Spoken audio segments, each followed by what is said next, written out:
Dear Weaver, आज हम Indian monsoon को समझेंगे। इंडियन मानसून को हम तीन भागों में डिवाइड करके समझेंगे, जिसमें पहला हमारा होगा कि इंडियन मानसून है क्या। दूसरा हम समझेंगे कि इंडियन मानसून पर कौन कौन से प्रभाव पड़ते हैं, जैसे हम बात करते हैं अल नीनो की या फिर ला नीनो की। ये जो फैक्टर होते हैं वो किसको प्रभावित करते हैं, हमारी इंडियन मानसून को प्रभावित करते हैं। दूसरा, हमें ये देखना है कि जो इंडियन मानसून है, भारतीय मानसून है, वो हमारे इंडिया को कैसे प्रभावित करता है। जैसे हमें पता है कि हमारी 64 जो पॉपुलेशन है वो किस पर, एग्रीकल्चर यानी कृषि पर डिपेंडेंट है। और हमारी पूरी कृषि किस पर डिपेंडेंट है, भारतीय मानसून पर डिपेंडेंट है। इसलिए हमारे लिए तीनों फैक्टर जरूरी हो जाता है। इंडियन मानसून क्या है, इंडियन मानसून पर कौन कौन से तत्वों का प्रभाव पड़ता है, और इंडियन मानसून का भारत पर क्या प्रभाव पड़ता है। आज का हमारा जो लेक्चर होगा वो बेसिकली भारतीय मानसून को समझने पर होगा। पहले हमारे भारत की कंडीशन को देखिए, ये हमारा प्यारा भारत है। और भारत के अगर हम स्थल भाग की बात करें और दूसरा हम बात करें समुद्री भाग की, तो भारत पूरा जो प्रायद्वीपीय भारत है वो समुद्र से घिरा हुआ है। और हमें पता है कि बारिश के लिए मॉइस्चर यानी जलवाष्प की सबसे ज्यादा जरूरत होती है, क्योंकि जलवाष्प ही ऊपर उठेगी, कंडेंसेशन होगा, बादल बनेंगे और वर्षा होगी। तो इसके लिए क्या चाहिए, समुद्र चाहिए। तो इसके लिए क्या चाहिए, समुद्र चाहिए, क्योंकि समुद्र में जब हीट होगी, गर्मी होगी, तभी तो वहां से जलवाष्प बनेगी। तो यहाँ पर बन गई जलवाष्प, हमने बना दी जलवाष्प। अब जलवाष्प को लेके जाना है भाई ऊपर बादल बनने के बाद में भारत की तरफ। और ये काम कौन करेगा, ये काम करेगी विंड, हमारी पवने। अब पवन को भारत की तरफ कैसे लेके जाएं, ये सबसे महत्वपूर्ण फैक्टर है। इसलिए हम इंडियन मानसून को दक्षिणी पश्चिमी मानसून भी कहते हैं। तो यहाँ दक्षिणी पश्चिमी मानसून हमें विंड की डायरेक्शन में कह रहे हैं। तो इसे समझते हैं। पहला हमें समझ में आ गया कि जलवाष्प कहाँ से लेगी, हिंद महासागर 0 डिग्री भूमध्य रेखा के पास से। उस वास्तव को हमें लेके जाना है भारत तक, तो उसको कैसे लेके जाएंगे। जैसे इस समय आप देखोगे तो ये दिसंबर का समय, इस समय भारत से पछुआ पवने बाहर निकल रही है, भारत की तरफ नहीं जा रही है, इस समय वर्षा नहीं होगी। तो भारत के लिए सही सुटेबल टाइम कब होगा, जब विंड की डायरेक्शन ऐसे हो। इसे समझते हैं। हमें विंड की डायरेक्शन भारत की तरफ ले जाने से पहले हमें समझना होगा विंड के नेचर को भी, विंड प्रवाहित कैसे होती है। इसको सबसे पहले से देखिए कि हमें पता है कि पानी यानी वाटर कहाँ से प्रवाहित होता है। जैसे हम बात करते हैं ऊंचाई से नीचे वाले भाग की तरफ जाता है, वैसे ही कंडीशन होती है हमारे पवनों के साथ, विंड के साथ। विंड हाई प्रेशर से लो प्रेशर की ओर तरफ जाती है। अब हाई प्रेशर से लो प्रेशर की तरफ हमारी पवनें जाती है। और हाई प्रेशर कैसे क्रिएट होता है, इसे समझिए। आपको समझ में आ गया विंड कैसे जाती है हाई प्रेशर से लो प्रेशर की तरफ, यानी हाइट से कम हाइट की तरफ पानी जाता है। वैसे ही प्रवणता के कारण हमारी पवनें भी हाई प्रेशर से लो प्रेशर की जब जाती है। अब हमें हाई प्रेशर कैसे क्रिएट होता है, इसे एक एग्जांपल से समझिए। ये पानी का बर्तन है, ये पानी का बर्तन भरा हुआ है। जब हम इसे हीट से गर्म करते हैं, गर्म करने से क्या होगा, ये पानी की जो बूंदे होगी इससे ऊपर ऊपर उठने लगेगी, ऊपर उठने लगेगी। यानी जब कोई भी चीज गर्म होती है तो वो ऊपर उठने लगती है। यानी अगर हम बात करें पानी की, तो जैसे जैसे पानी गर्म होगा वो ऊपर उठेगा। सर्दियों में हम महसूस करते हैं कि जब हम नहाने वाले पानी को यूज करते हैं रोड से, तो पानी का ऊपर वाला भाग जल्दी गर्म हो जाता है, लेकिन नीचे वाला भाग अभी ठंडा है। ठंडा क्यों है, क्योंकि इनका घनत्व ज्यादा है, ठंडा है, भारी है, नीचे बैठा हुआ है। जैसे ही गर्म होगा हल्का हो जाएगा, ऊपर चला जाएगा। वैसे ही हमारे स्थल भाग के साथ होता है। जब सूर्य की किरणें स्थल पर सीधी पड़ती है, स्थल पर सीधी पड़ती है तो स्थल गर्म होगा। गर्म होने से जब हमें पता है तह गर्म होगी, तो उस तह की ऊपर की वायु भी गर्म हो जाएगी। आप इसे फील कीजिए, हमारी पृथ्वी है। अब पृथ्वी के ऊपर वायुमंडल तो है ही, वायुमंडल मतलब हवा है। जब इस पे सूर्य की किरणें सीधी पड़ेगी तो क्या होगा, ये हमारा स्थल गर्म होगा। स्थल गर्म होगा तो ऊपर की वायु को भी गर्म कर देगा। और गर्म होने पर नेचर का नियम होता है कि जब कोई चीज गर्म होगी तो वो हल्की होकर ऊपर उठने लगेगी। और जब कोई चीज ऊपर उठ जाएगी, जैसे हमारी चीज पर कोई चीज पड़ी है, जब वो ऊपर उठ जाएगी तो हमारा क्या होगा, हमें भार कम महसूस होगा। ऐसे ही पृथ्वी को भार कम महसूस होगा और क्या क्रिएट हो जाएगा, वैसे ही क्रिएट हो जाएगा low pressure. Low pressure create हो जाएगा। अब पृथ्वी पर हमारे भारत में लो प्रेशर हमने क्रिएट कर दिया। अब आगे देखिए, जब हमें पता है कि अगर हम पानी और इस तलीय भाग को गर्म करते हैं तो पानी देर से गर्म होता है और देर से ही ठंडा होता है। धरती होती है वो जल्दी गर्म होती है, जल्दी ही ठंडी होती है। इसे हम राजस्थान के एग्जाम्पल से समझ सकते हैं। अगर राजस्थान में मरुस्थल है, वहां पर अगर गर्मियों में तापमान की बात करें तो 50 डिग्री 55 डिग्री सेल्सियस तक पहुंच जाता है, और वहीं रात का तापमान हो जाता है 20 से 25 डिग्री सेल्सियस, यानी जल्दी गर्म होता है, जल्दी ही ठंडा होता है। ये नेचर होती है हमारी लैंड की, भूमि की। इसके विपरीत अगर हम पानी की बात करें तो पानी देरी से गर्म होता है, देरी से ही ठंडा होता है। तो यहाँ पर क्या होगा, पानी अभी क्या है, ठंडा है। तो ठंडा पानी यानी वायुमंडल अभी नीचे है, वायु नीचे है, तो हाई प्रेशर हो गया। अब विंड की डायरेक्शन हमें पता चल गई, यहाँ हाई प्रेशर है, यहाँ लो प्रेशर है, तो ऐसे चलेगी। इतना आपको समझ में आ गया। विंड हमने चला दी भारत की तरफ। अब इसे और बड़े लेवल पर समझिए। इसे बड़े ले अब भारत की कंडीशन देखिए, भारत की कंडीशन कहाँ है, भारत की ट्रॉपिक ऑफ कैंसर पर है। ट्रॉपिक ऑफ कैंसर पर जब सूर्य की किरणें सीधी पड़ेगी, कब पड़ेगी, 21 जून हमारे भारत और उत्तरी गोलार्ध का सबसे बड़ा दिन होता है, क्योंकि इस दिन सूर्य की किरणें सीधी पड़ती है हमारी कर्क रेखा पर। क्यों? क्योंकि हमारी पृथ्वी 23.5 डिग्री झुकी हुई है। जब पृथ्वी 23.5 डिग्री झुकी हुई होगी, ये मान लीजिए हमारा सूर्य है और ये पृथ्वी है। अब 23.5 डिग्री झुकी हुई है, तो उत्तरी गोलार्ध सूर्य के बहुत पास में आ गया, इसलिए 21 जून को क्या होती है, गर्मी होती है। इसलिए यहाँ पर क्या होगा, गर्मी ज्यादा होगी, टेम्परेचर ज्यादा होगा। टेम्परेचर जाने ज्यादा होने से यहाँ पर लो प्रेशर क्रिएट हो जाएगा। ओके। अब हम देखते हैं कि जब यहाँ पर लो प्रेशर क्रिएट हो गया और यहाँ पर कम गर्मी होती है, क्योंकि समुद्र होता है वो बहुत देर बाद में गर्म होता है, तो यहाँ पे हाई प्रेशर क्रिएट हो गया। ये बात हमें समझ में आ गई। अब तीसरी चीज हमें ये समझनी है, हमने पृथ्वी की कंडीशन को देख लिया कि सूर्य की किरण यहाँ पड़ रही है, ये भाग सबसे ज्यादा गर्म है, और विंड को चलाना है हमें ऐसे। इसके साथ हमें एक चीज को और समझना है। आई होप आपको इतनी चीजें समझ में आ गई कि विंड की डायरेक्शन कैसे भारत की तरफ जा रही है। अगर नहीं समझ में आया तो मैं एक बेस्ट एग्जाम्पल से आपको और समझाता हूँ। ये हमारा अरब सागर है, मान लीजिए, जो ब्लू कलर में है, और जो ब्राउन कलर में है वो हमारी भूमि है, भारतीय भूमि है। ओके। अब अरब सागर में जब सूर्य की किरणें सीधी पड़ेगी, ये हमारा सूर्य है, तो यहाँ पर अरब सागर ट्रांसपेरेंट यानी पारदर्शी होता है पानी, तो सूर्य की किरणें जब पड़ेगी तो उसे रिफ्लेक्ट कर देगा, वो वापस चली जाएगी। लेकिन लैंड पे जब भी कोई सूर्य की किरणें आके पड़ेगी तो वो उसको अवशोषित कर लेगी, तो ये जल्दी गर्म होता है। अब इसको समझिए। अगर टेम्परेचर पृथ्वी का स्थलीय भाग का 35 डिग्री सेल्सियस है, तो वहां पर समुद्र का टेम्परेचर 10 डिग्री सेल्सियस ही होगा, यानी तापमान में काफी अंतर आ गया।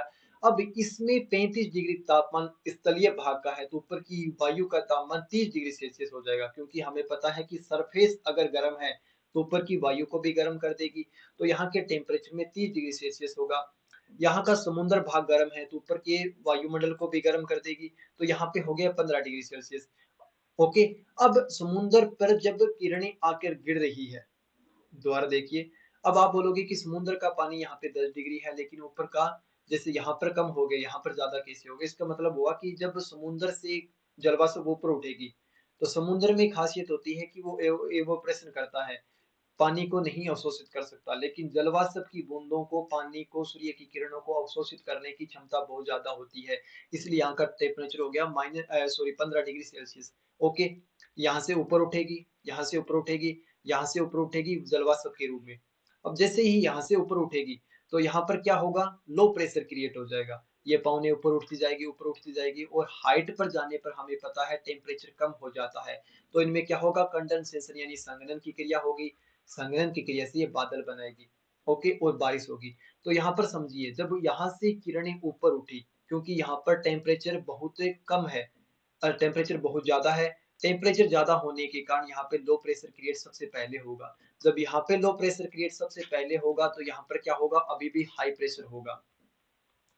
तो विंड की डायरेक्शन ऐसे होगी, विंड की डायरेक्शन ऐसे होगी। अभी विंड यहाँ पहुंचेगी, गर्म होकर ऊपर उठेगी, जलवाष्प ऊपर जाके ठंडी होगी और बारिश बनेगी, और यही आगे जाकर हमें पता है कि जब इकट्ठा होगी तो यहाँ हाई प्रेशर हो जाएगा। हाई प्रेशर यहाँ पर क्रिएट होगा, जिसके अपोजिट जब ये विंड इस साइड में जाएगी, यहाँ पे लो प्रेशर क्रिएट हो जाएगा, फिर नीचे जाएगी, फिर घूमते हुए ये इस सर्कल में घूमती रहेगी।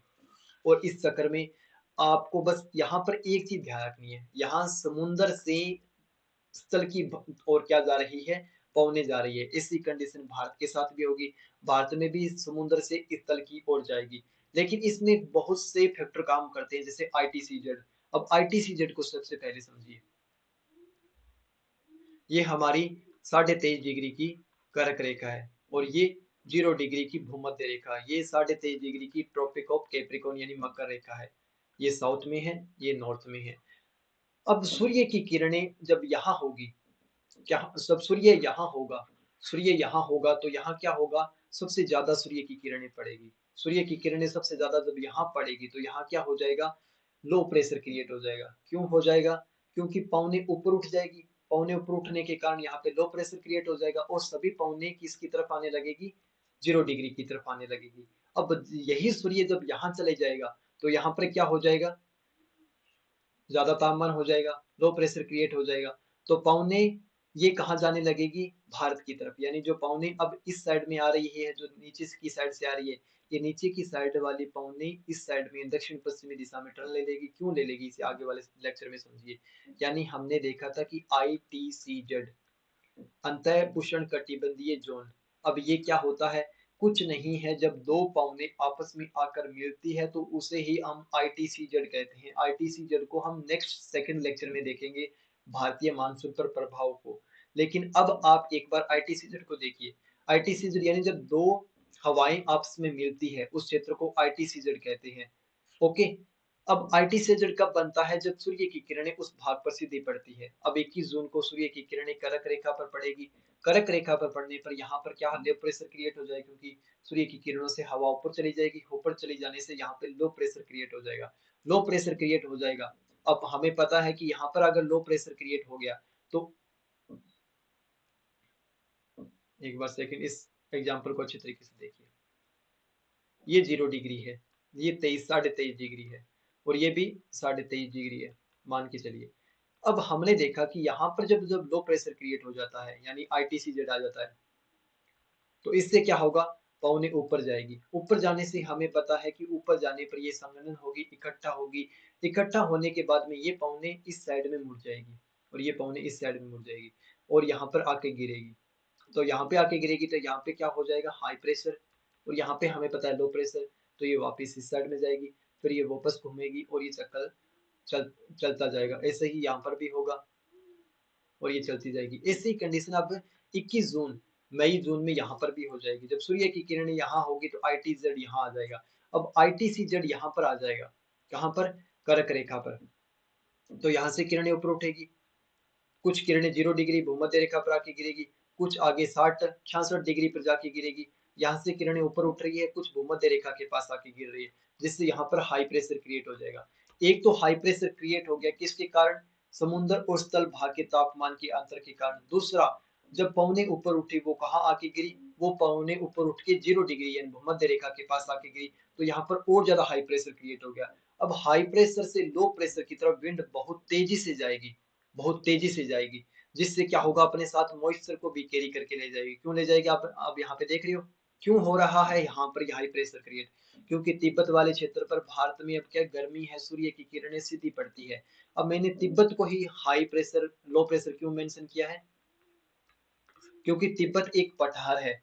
तिब्बत की हाइट भारत की तलीय भाग से काफी ऊंचाई पर है। कम से कम मान के चले तो, अगर हम मान के चले तो 4000 मीटर ऊंचा है तिब्बत का पठार। जब ऊंचाई पर होगा तो सूर्य की किरणें सबसे पहले पहुंचेगी और अधिक मात्रा में पहुंचेगी, इसलिए तिब्बत का पठार ज्यादा गर्म होगा। तिब्बत का पठार और भारत का ये भाग जब ज्यादा गर्म होगा तो यहाँ लो प्रेशर क्रिएट हो जाएगा। इसके विपरीत हमने देखा कि जब ये हाई प्रेशर वाली लो लो प्रेशर वाली पवने जब यहाँ आके गिरेगी भूमध्य रेखा के पास तो यहाँ पर हाई प्रेशर क्रिएट कर देगी। हाई प्रेशर क्रिएट करने से विंड की डायरेक्शन हाई प्रेशर से लो प्रेशर की तरफ हो जाएगी और ITCZ हमने देखा था कि ऊपर की तरफ खिस गया है। तो अब आप देखिए, जो पहले पौने ऐसे चल रही थी, अब ये पौने ऐसे चलती चलती भूमध्य रेखा के पास आके टर्न ले लेगी। और कौन सी दिशा में, इसे समझिए। ये north, south, west and east. पहले ये जा रही थी ऐसे और ये अब हो गई ऐसे, तो इसे हम कौन सी पौने कहेंगे, दक्षिणी पश्चिमी पौने। और इसीलिए हम इसे क्या कहते हैं, दक्षिणी पश्चिमी मानसून। और यहाँ पर है हमारा भारत। तो भारत में ये पौने कौन सी दिशा से प्रवेश कर रही है, दक्षिणी पश्चिमी हवाओं के रूप में, इसलिए हम भारतीय मानसून को दक्षिणी पश्चिमी मानसून हवाएं भी कहते हैं। वापस आते हैं एक बार। अब हमने भारत में क्या प्रवेश करवा दिया, भारत में प्रवेश करवा दी मानसून हवाएं। लेकिन आपको इतनी चीज समझ में आ गई, मैं दोबारा रिकॉल करवाता हूँ। पवन के चलने के लिए हमें क्या चाहिए, पवन हाई प्रेशर से लो प्रेशर की तरफ जाएगी। हाई प्रेशर कब होगा, हाई प्रेशर कब होगा, लो प्रेशर कब होगा, लो प्रेशर करने के लिए हमें वहां पर सूर्य को स्थापित करना पड़ेगा। और हमारी पृथ्वी घूर्णन करती है सूर्य के चारों ओर। 21 जून के दिन सूर्य का जो झुकाव होगा वो सूर्य के पास में होगा, उत्तरी गोलार्ध का झुकाव सूर्य के पास में होगा। इस दिन 21 जून को गर्मी पड़ती है, यानी जून और मई के महीने में गर्मी होने के कारण इस क्षेत्र में कौन सा प्रेशर हो जाएगा, लो प्रेशर हो जाएगा। तो पवन चलने लगेगी भारत की तरफ। अब पवन ऐसे ही चलते रहे, अगर तलीय भाग से तलीय भाग की तरफ चलती तो मानसून नहीं आता। लेकिन यहाँ पे क्या है, यहाँ पे समुद्र है, समुद्र से अपने साथ ले लेगी मॉइस्चर, जलवाष्प। और ये जलवाष्प भारत की तरफ आकर कंडेंसेशन से बादलों का निर्माण करेंगे और बारिश करेंगे। अब बादलों के निर्माण में आप एक चीज देखिए, अब हमने भारत की तरफ पवनों को चला दिया है, भारत की तरफ मॉइस्चर भरी हवा भारत की तरफ जाने लग गई है। अब ये जैसे ही अरब सागर से टकराएगी, सॉरी केरला से टकराएगी, तो केरला से टकरा कर ये दो शाखाओं में डिवाइड हो जाएगी, एक अरब सागर वाली और दूसरा बे ऑफ बंगाल, बंगाल की खाड़ी वाली शाखा। ये दो शाखाओं में डिवाइड हो जाएगी, अरब सागर और बंगाल की खाड़ी वाली शाखा। इसलिए हम देखते हैं, हमने सुना होगा कि 1 जून को मानसून आता है, केरल से टकराता है, उसके बाद में अगर राजस्थान की बात करें तो 15 जुलाई तक पहुंचता है। 5 जून में हम देखते हैं तब यहाँ पर पहुंचता है। 10 जून के समथिंग हम देखते हैं महाराष्ट्र मुंबई वाले क्षेत्र में पहुंच जाता है। और गुजरात की बात करें तो गुजरात में हम देखते हैं कि जुलाई के समथिंग पहुंचता है। भारत राजस्थान में सबसे लास्ट में यानी 15 जुलाई जाते जाते पहुंचता है। तो ये कर्म होता है, कर्म का पहला जो चक्र होता है वो आता है केरला से टकराएगी। केरला से टकराते ये भारत की स्ट्रक्चर के अकॉर्डिंग दो भागों में डिवाइड हो गई, एक भाग अरब सागर की तरफ, दूसरी बे ऑफ बंगाल की तरफ चली जाती है। अब इसे हम समझते हैं, और यहाँ टकराई, यहाँ टकरा के एक शाखा चलेगी बे ऑफ बंगाल की तरफ। बे ऑफ बंगाल की तरफ हमें पता है यहाँ पे कौन सा है, पश्चिमी घाट है, तो पश्चिमी घाट के पास बारिश होगी।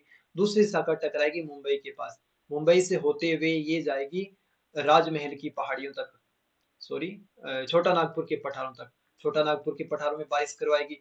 तीसरी चली जाएगी गुजरात के पास, तो अरब सागर वाली ऐसे जाती है और भारत के इस क्षेत्र में यानी भारत के पश्चिमी भाग में बारिश करवाती है।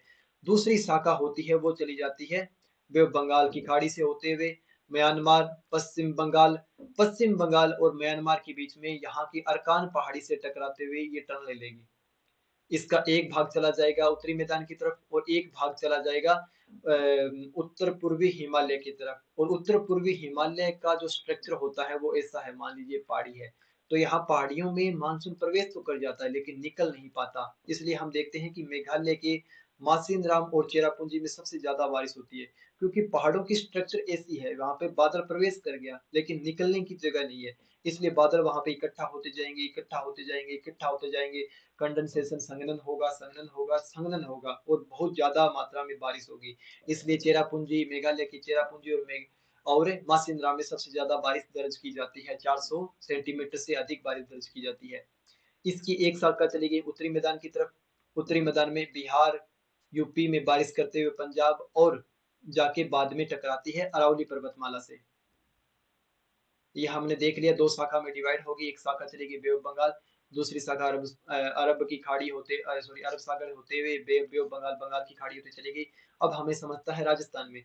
अब ये जो वापिस आते हैं, ये जो यहाँ से जा रही है और यहाँ पे है हमारी अरावली पर्वतमाला, तो ये अरावली पर्वतमाला से टकराएगी। तो ये हमारी अरावली पर्वतमाला है, अरावली पर्वतमाला से टकराएगी, जैसे अरावली रेंज है। अरावली पर्वतमाला से टकराते ही क्या होगा, यहाँ पर बारिश हो जाएगी, लेकिन बारिश ज्यादा नहीं होगी क्योंकि इतनी घूम के आई है, अपना मॉइस्चर लगभग खत्म कर चुकी है। लेकिन अरावली पर्वतमाला से टकराने से संघनन, कंडेंसेशन होगी और अरावली पर्वतमाला के पूर्वी भाग यानी पूर्वी राजस्थान में बारिश हो जाएगी। कल हमने देखा था एक शॉर्ट वीडियो में ओरोग्राफिक रेनफॉल को, पर्वतीय वर्षा को, और पर्वतीय वर्षा का बेस्ट एग्जांपल है अरावली पर्वतमाला, क्योंकि ओरोग्राफिक रेनफॉल यानी पर्वतीय वर्षा में पर्वत इसे रोक लेते हैं और वर्षा कर देते हैं। अब इस बारिशों को यानी बादल को दूसरी साइड जाने के लिए अपने मॉइस्चर को कम करना पड़ता है, क्योंकि भारी है, भारी होने के कारण पर्वत उन्हें जाने नहीं देते। तो ये बारिश यहीं गिरवा देंगे पूर्वी राजस्थान में, पश्चिमी राजस्थान में जाने के लिए उन्हें अपना वजन कम करना पड़ेगा। वजन कब कम होगा? जब बारिश होगी। बारिश कम होने से बादल हल्के हो जाएंगे और कूद के चले जाएंगे अरवली पर्वतमाला के दूसरे भाग यानी दूसरी तरफ राजस्थान के पश्चिमी राजस्थान में। लेकिन पानी तो यहीं छोड़ आए, फिर जाने से क्या फायदा होगा? तो इनमें मॉइस्चर बहुत कम बचता है, इसलिए राजस्थान के पश्चिमी भाग में बारिश नहीं होती और यहाँ पर रेन शेडो एरिया बन जाता है, जिसे हम रेन शेडो एरिया यानी इसे हम लीवर्ड साइड भी कहते हैं। एग्जाम में आ सकता है लीवर्ड साइड क्या होती है? जहां पर बारिश नहीं होती, किस कारण? पहाड़ों के कारण। और इस साइड को हम क्या कहते हैं? Windward side. यहाँ पर बारिश क्यों होती है? यहाँ पे पर्वतों के कारण, इसलिए विंडवर्ड साइड, लीवर्ड साइड। अगर हम थर्ड डिजिट के निर्माण की बात करें, और थर्ड डिजिट अभी कंटिन्यू है, क्यों है? क्योंकि यहाँ पर मानसूनी पवनें पहुंच नहीं पाती, अपना मॉइस्चर खत्म कर देती है, इसलिए यहाँ पे वर्षा ही नहीं होती। वर्षा ना होने के कारण ये हमेशा सूखा पानी के भाव से ग्रस्त रहता है। इसलिए अगर आपसे पूछे कि थर्ड डेजर्ट क्यों अभी सूखा है या फिर यहाँ पे सबसे कम बारिश दर्ज की जाती है, यहाँ पर मान के चले तो जैसलमेर वाले भाग में 9 सेंटीमीटर से भी कम बारिश दर्ज की जाती है जैसलमेर में। तो इसका कारण यही है, क्योंकि जो दक्षिणी पश्चिमी मानसून हवाएं आ रही है वो एक तो इतनी दूर से ट्रेवल करके आ रही है, मॉइस्चर तो लगभग खत्म कर ही चुकी है। बाद में जो बचा खोचा मानसून है वो अरावली पर्वतमाला से टकरा कर यहाँ खत्म हो जाएगा और राजस्थान के पश्चिमी भाग में बारिश नहीं होगी। ओके, अब हम समझते हैं, अब हमने इंडियन मानसून को समझ लिया, यानी इंडियन मानसून। मानसून में एक चीज याद रखना, हमने स्टार्टिंग में जिक्र किया था कि मानसून हवाएं वो होती है जो अपने साथ वर्षा को लेकर जाती है और वापस लौटती भी है। यानी मानसूनी हवाओं का नेचर ऐसा होता है कि पहले वो स्थल भाग की तरफ जाएगी, वापस भी लौटेगी। अब इस लौटते हुए नेचर को ही हम रिट्रीट मानसून यानी लौटता हुआ मानसून कहते हैं। अब इसको कैसे समझेंगे? अब रिट्रीट मानसून क्यों होगा? रिट्रीट मानसून का सीधा सा संबंध होता है सूर्य की स्थिति के साथ। जैसे अब 21 जून को सूर्य था बहुत कर्क रेखा के ऊपर। अब आगे अगर हम बात करें 23 सितंबर की, 23 सितंबर को सूर्य कर्क रेखा, जून के बाद सितंबर में सूर्य आ जाता नीचे यानी भूमध्य रेखा पर 0 डिग्री पर। अब 0 डिग्री पर भूमध्य रेखा पर आ गए तो यहाँ क्या हो जाएगा? सूर्य यहाँ पर आ जाएगा और ITCZ कहाँ आ जाएगा? यहाँ आ जाएगा। और यहाँ पे सूर्य है ही नहीं तो यहाँ पे क्या हो जाएगा? तापमान कम हो जाएगा। तापमान कम होने से यहाँ पे क्या हो जाएगा? हाई प्रेशर क्रिएट हो जाएगा। यहाँ पर ज्यादा है तो यहाँ पे लो प्रेशर क्रिएट हो जाएगा और विंड की डायरेक्शन कैसी हो जाएगी? हाई प्रेशर से लो प्रेशर की तरफ। अब विंड कैसी हो जाएगी? ऐसी। समझ में आ गया? ITCZ हो गए, अब विंड की डायरेक्शन कैसी होगी? ऐसी होगी। यानी बाहर से पवने आने लग गई। क्यों आने लग गई? क्योंकि जो यहाँ पर सूर्य की कंडीशन थी वो अब कर्क रेखा पर नहीं रही, इसलिए यहाँ पर जो भूमि होती है वो जल्दी ठंडी हो जाती है। जल्दी ठंडी होने से यहाँ पर हाई प्रेशर क्रिएट हो गया और यहाँ पर हमें पता है कि वाटर अभी भी गर्म रहेगा। क्यों रहेगा? क्योंकि वाटर जल्दी गर्म नहीं होता, जल्दी ठंडा भी नहीं होता। तो जैसे भूमि जल्दी ठंडी होगी वैसे ये नहीं हो पाता, तो यहाँ पे हाई प्रेशर रहेगा। आगे देखिए, जैसे यहाँ पर हाई प्रेशर, यहाँ पे अभी भी समुद्र गर्म नहीं हुआ इसलिए लो प्रेशर। विंड की डायरेक्शन ऐसी होगी जिसे हम क्या कहते हैं? लौटता हुआ मानसून कहते हैं। 1 second. Retreat monsoon, retreat monsoon आपने समझ लिया, यानी पवने अब क्या रही है? बादल लौट रहे हैं। अब बादल लौट रहे हैं तो बादलों में मॉइस्चर नहीं है तो ये बारिश नहीं करवाएंगे। लेकिन अब इस लेकिन को समझते हैं। समझ में आ गया? 0 डिग्री पर क्या है? सूर्य है। तो पवने यहाँ की साइड क्यों आ रही है? क्योंकि यहाँ पर हो गया लो प्रेशर, यहाँ पर भी लो प्रेशर और यहाँ पर हो गया हाई प्रेशर, तो विंड चली गई हाई से लो की तरफ। अब आगे समझिए। अब हमें एक चीज देखनी है, लौटता हुआ मानसून भी ओनली तमिलनाडु के कोरोमंडल तट पर आंध्र प्रदेश के दक्षिणी भाग में जरूर बारिश करता है। इसलिए आप देखते होंगे कि लौटता हुआ मानसून यानी उत्तरी पूर्वी हवा, उत्तरी पूर्वी हवा, उत्तरी पूर्वी मानसून कहाँ बारिश करवाता है? तमिलनाडु के तट पर, कोरोमंडल तट पर जरूर बारिश करवाता है, क्योंकि ये जो तट है वो बंगाल की खाड़ी से मॉइस्चर ग्रहण कर लेता है। जब ये उत्तरी पूर्वी मानसून हवाएं लौट रही होगी तो बंगाल की खाड़ी से मॉइस्चर ग्रहण कर लेगी। मॉइस्चर ग्रहण करने के बाद में जो यहाँ के पर्वत है उनकी स्ट्रक्चर होती है इन पर्वतों के, इन दिशाओं पवनों के समांतर, इसलिए इन पवनों को रोक लेगी और यहाँ पर तमिलनाडु कोरोमंडल तट पर भारी बारिश करवाएगी। ओके, इसलिए हम देखते हैं कि लौटता हुआ मानसून ओनली तमिलनाडु के क्षेत्र में बारिश से करवाता है, जिसे हम रिट्रीट मानसून के नाम से जानते हैं। आई होप आपको आज का लेक्चर समझ में आया होगा। अगर आप चाहो तो ब्रीफ में एक बार शॉर्ट रिवीजन और कर देते हैं। हमें भारत में बारिश करवानी है, उसके लिए पहला फैक्टर है समुद्र। समुद्र गर्म होगा, जलवाष्प ऊपर उठेगी, जलवाष्प को लेके जाएगी विंड यानी पवने। अब विंड को चलाने के लिए हमें यहाँ पर करना होगा low pressure create. Low pressure कैसे क्रिएट होगा? जब 21 जून यानी जून के महीने में, मई के महीने में सूर्य आ जाए यहाँ पर, सूर्य यहाँ पर आएगा, लो प्रेशर क्रिएट होगा। यहाँ पे हाई प्रेशर क्यों क्रिएट हो रहा है? क्योंकि समुद्र भाग बाद में गर्म होता है, तो विंड की डायरेक्शन ऐसी होगी। विंड अपने साथ मॉइस्चर भी लेके जाएगी, मॉइस्चर लेने से भारत में बारिश हो जाएगी। रिट्रीट मानसून में हम देखते हैं सूर्य आ गया नीचे यानी भूमध्य रेखा पर, इसलिए यहाँ पर लो प्रेशर और भारत में हाई प्रेशर क्रिएट हो गया और पवनों की डायरेक्शन ऐसी होगी, इसलिए हम इसे लौटता हुआ मानसून या रिट्रीट मानसून के नाम से जानते हैं। आज के लिए इतना ही। Thank you. अगर आपको ये इन्फॉर्मेटिव वीडियो अच्छी लगी हो तो चैनल को सब्सक्राइब और शेयर जरूर कीजिए। Thank you.